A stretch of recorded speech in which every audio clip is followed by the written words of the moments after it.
We have two teams that are going to go from being not in the playoffs last year to potentially maybe having some of the best records in the NFL. So I'm looking forward to discussing it. Before we do, I should say that if you're watching YouTube, please hit subscribe, hit the notification bell, and thumbs up the video. That would mean a lot to us, especially subscribing. But yeah, let's get right into it. So the AFC South, the Texans have been winning the division. The Titans snuck in last year. They got to the AFC South. The AFC Championship. But I think that we're going to agree that the Colts are the favorites here. Do you agree? Yeah, I think the Colts should be the favorite this year. I mean, if you look at their roster outside of quarterback last year, it was one of the strongest in the league. And Jacoby Brissett kept them competitive early in the season, but then he kind of fell off after an injury, and Brian Hoyer stepped in and frankly wasn't very good. He did not look ready to lead the team to the postseason, so they ended up not qualifying, but I think they fixed that by getting Phillip Rivers. I know Rivers is coming off of a down year and he threw a lot of interceptions, and, that'll be a little bit of a problem that he has to work on, but he's definitely an upgrade over Brissett and Hoyer. And that's what people are kind of missing in this, is that even if he still has trouble with turnovers, he still has more upside than Brissett and Hoyer, at least at this point in their careers. I know Rivers doesn't have a ton left in the tank. They got him on a 1-year deal. I just think his downfield passing ability is better and more consistent than Brissett. And Brissett had some turnovers at times last year and couldn't make enough plays. I think Rivers will make enough plays, and he'll really be able to use the weapons that the Colts have on the offensive side of the ball. Yeah, I think Rivers is definitely an upgrade. Brissett, he had some bright moments last year, but he struggled down the stretch. I think the injury had an impact on that.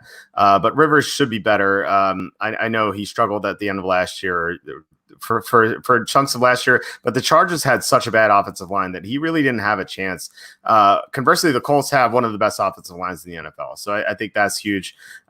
He's not going to have the same the number of proven weapons, but the Colts have some upside there. They have Paris Campbell in his second year. They have Michael Pittman Jr. in his first year, and then they have T.Y. Hilton, of course. It'll be interesting to see if Hilton can stay healthy. He hasn't been able to do that. And when Hilton's gone down with an injury, the Colts have really struggled over the years. I think they lost to the Dolphins last year at home when they didn't have T.Y. Hilton. So we've seen the impact that he's had. But if Paris Campbell can step up, and he was injured last year as well, if Michael Pittman can do well in his rookie year, I think that can help mitigate things if Hilton goes down. On the other side of the ball, they got DeForest Buckner, which I think is huge. I already like their defense a little bit. Now I like it a lot. I mean, their defensive line should get a lot of pressure on the quarterback. They signed Xavier Rhodes away from Minnesota, and Rhodes, before last year, he was one of the better cornerbacks in the NFL.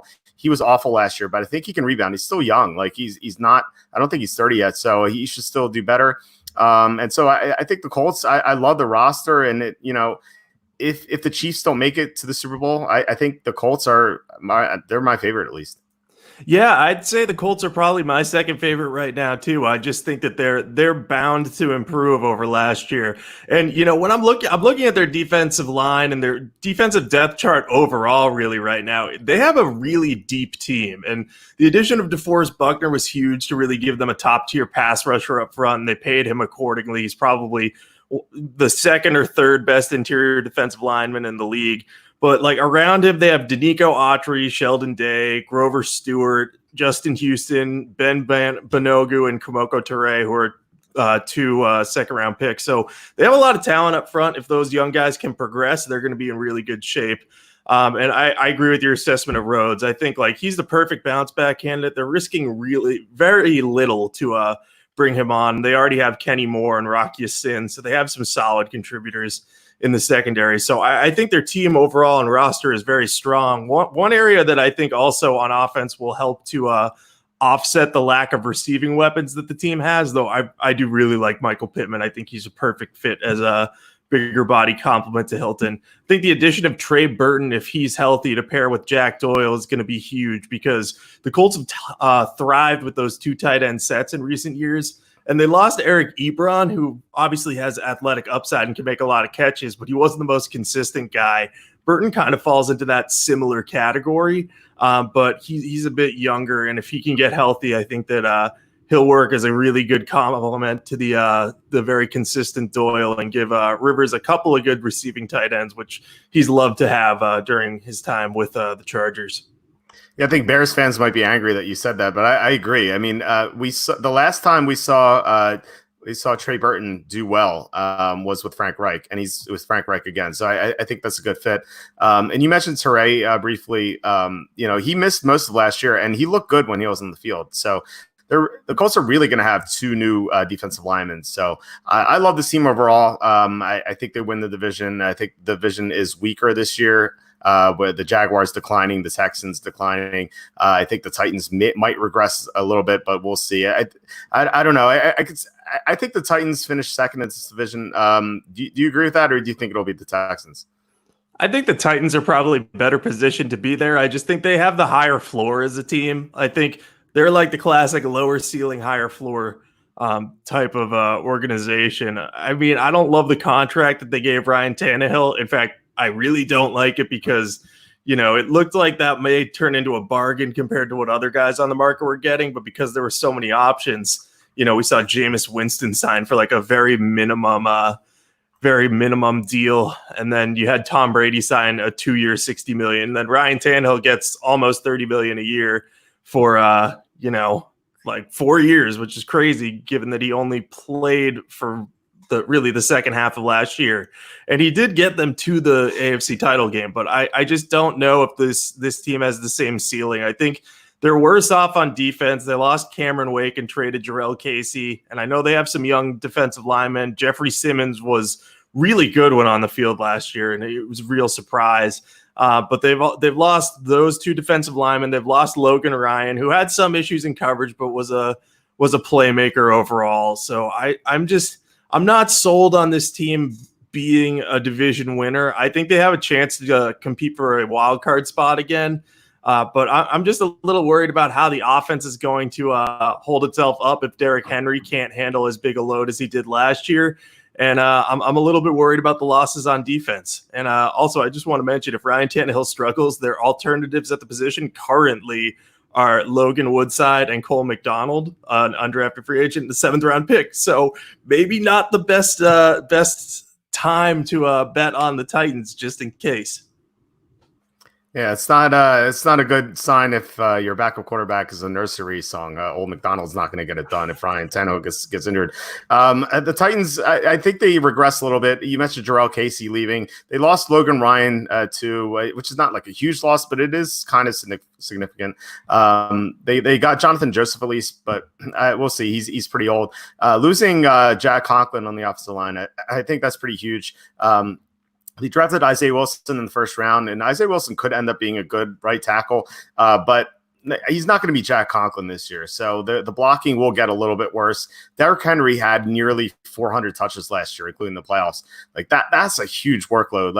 I know he's like this bulldozer who seems invincible, but we've seen over the years when running backs approach 400 touches, they really decline the following year. Like Larry Johnson's a classic example. He had that awesome year. He had 420 carries 1 year, and then the next year he kind of like fell off the map. And that happens all the time with running backs.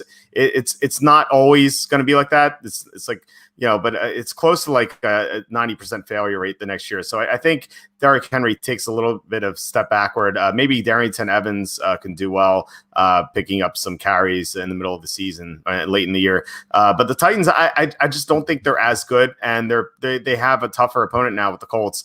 They split with the Colts last year. They won in Indianapolis in Week 13 last year. I actually just watched that game. The Colts didn't have T.Y. Hilton in that game either. So I think it's going to be tougher for them to split. I think the Colts, to generally dominate the matchup, I think they'll sweep the Titans. And the Titans, who somehow they've gone 9-7 the past 4 years. I don't know how this is possible. It just seems like another 9-7 type season. Like, this team's good, but they're not. I don't think they're great. I don't think they're the team that went to the AFC Championship last year. Yeah, I mean, if we were believers in trends, we'd be all over that 9-7 bet, because if they could do that 5 years in a row, that would almost be more impressive than however many consecutive division titles the Patriots won, just because it's specific exact numbers. But I think to your point on Henry too, it's not like he wasn't a little bit banged up late in the year. Like they did sit him out. I think one of the games, I think against the Saints in Week 16. I want to say that's when they sat him out.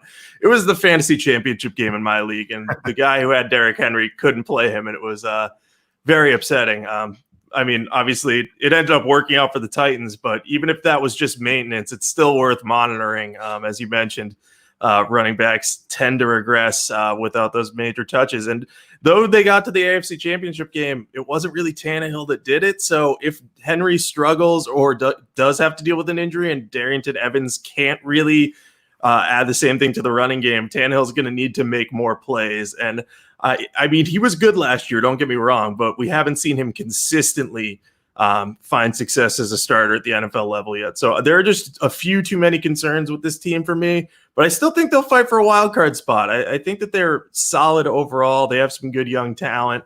And I still think the left side of their offensive line is solid. And I'm a fan of Isaiah Wilson. I don't know if he's going to pan out quite yet, but if he does, that'll be a huge help. But I do think they'll miss Conklin for sure. Yeah, I mean Tannehill, like you said, he played well at times last year, but with a worse offensive line, he might regress a little bit. We'll see.